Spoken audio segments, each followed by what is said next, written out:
Hello, my name is Jimin, and I'm currently a doctoral student at Clark University working with Dr. Nancy Budwig. My research interest focuses on putting the notion of development in higher education mentorship research, and today I will discuss how I aim to consider new methodological approaches, specifically positioning analysis to demonstrate process relational approach in higher education mentorship research.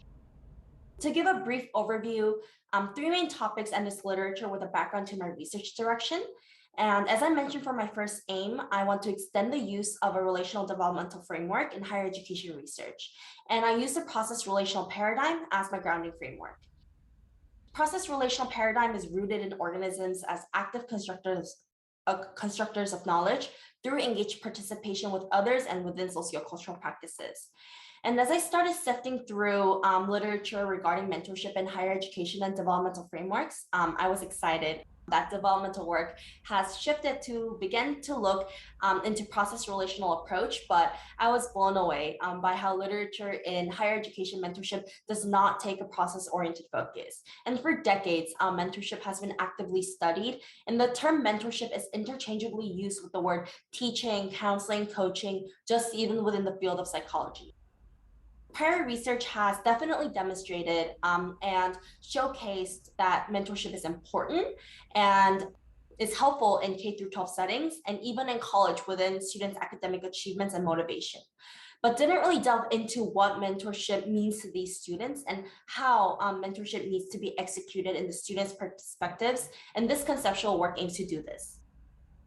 We aim to uncover the process and ask the students how they make sense of these mentoring relationships and activities.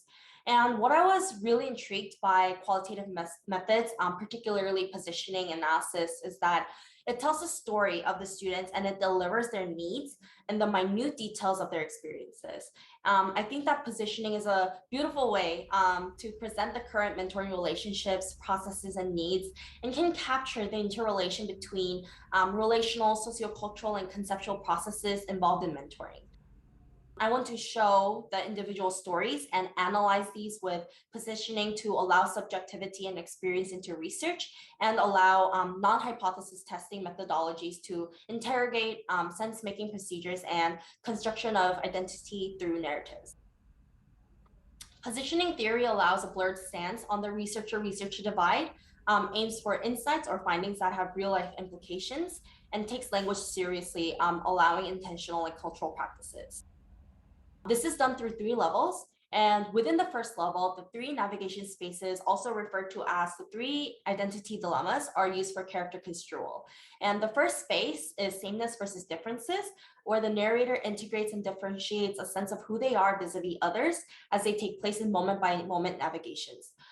The second space is agency versus passivity, where the narrator forms a navigation process between two opposing directions of fit, one coming from world to person, the other from person to world. And the third and last space is used in the matter of time, constancy versus change.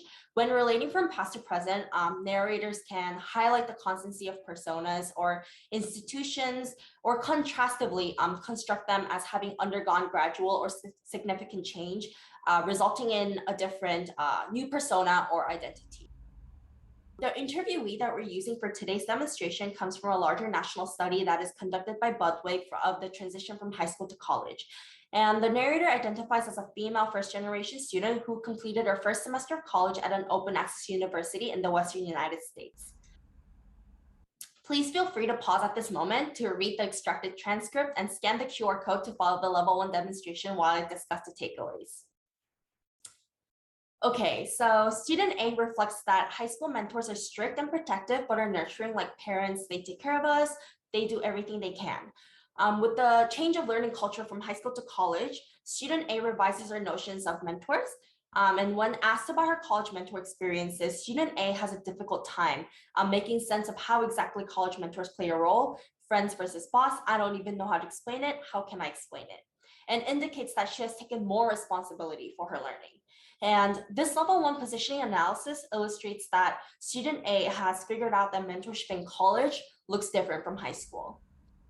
And adopting a process approach to mentoring with positioning analysis allows us to provide voice to the meaning students make in and through activities with mentors as they transition from high school to college, and really tell a story about the individual's experiences and make meaning from those to understand the process of mentorship. Really actualizing experiences and then starting discussion about implication. I want this research direction to be a theoretically grounding and eye-opening research that can jumpstart many paths to taking higher education mentorship research in a process-centered approach, one that doesn't always focus on the outputs or outcomes, but rather the interaction and meanings that are made in between. Thank you so much for your attention, and should you have any questions, comments, or feedback, please feel free to reach out to me via email.